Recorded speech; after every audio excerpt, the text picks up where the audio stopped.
Vicki LaFawn Smith's twin sons, Matthew and Christopher, were born 3 months premature. Now 27, they each have severe cognitive and developmental disabilities. The twins each need 12 hours of care a day, 7 days a week.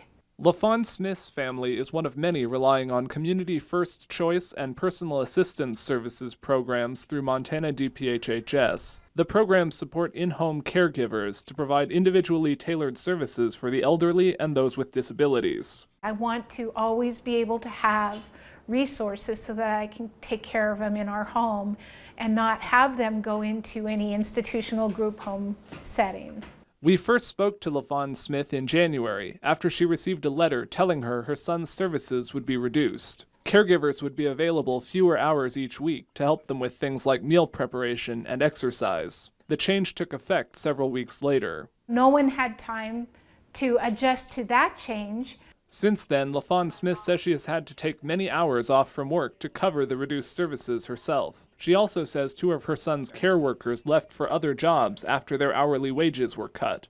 DPHHS says about 1,600 Community First and Personal Assistance care plans have been reduced. Those cuts are just a small percentage of the $49 million in reductions the agency had to make in the last year, as the state tried to address a $227 million projected budget shortfall. LaFawn Smith says she understands the need to balance the budget, but that the administration could have found other places to make cuts. I just can't imagine that anything would be, or any programs would be more important than taking care of our people.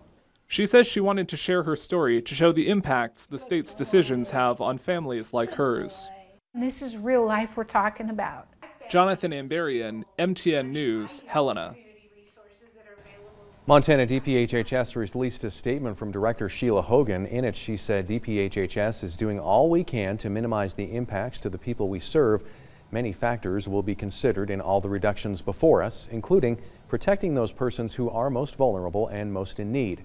A $49 million funding reduction is painful, and the fact remains that what we're seeing now are the real-life consequences of the legislature's budget decisions in the past year.